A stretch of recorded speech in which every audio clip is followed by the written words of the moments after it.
is a fair value gap, right? So I don't actually trade.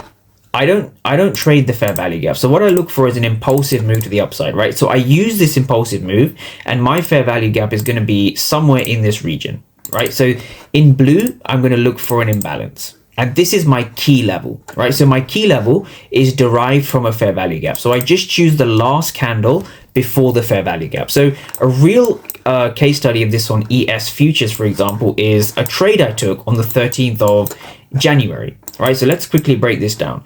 So on the 13th of January, I took a short, right? So I shorted from around 70.04 down to about 69.90. Right, this sort of area. So what made this a key level for me? Well, from a ICT perspective, right, we had this fair value gap here. Price left a fair value gap, and so I use the candle before the fair value gap. That is my key level, and that is the most accurate way to choose fair value gaps. Now, if we look at it from an ICT perspective again, what's happened is we've had a sweep of the previous day high, right? We can see here this huge wick has swept the previous day high. So this now becomes a sweep of liquidity.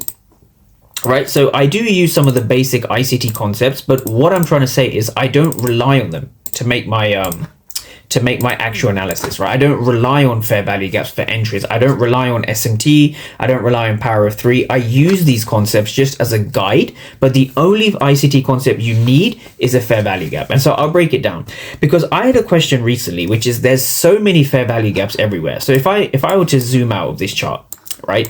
If I just zoomed out, right? Or even if I zoomed into kind of more recent price action, so this pre and post FOMC price action, you could argue with me that there's loads of fair value gaps everywhere. There's some here, there's one there, there's one here, there's one there, there's one up here as well. So the question is, why do I only have primarily these two key levels, right? Ignoring the last one. Why do I only have these two key levels? Well, the reason why is because a key level isn't just a fair value gap, right? It's not just a fair value gap. So if we go back to our schematic over here,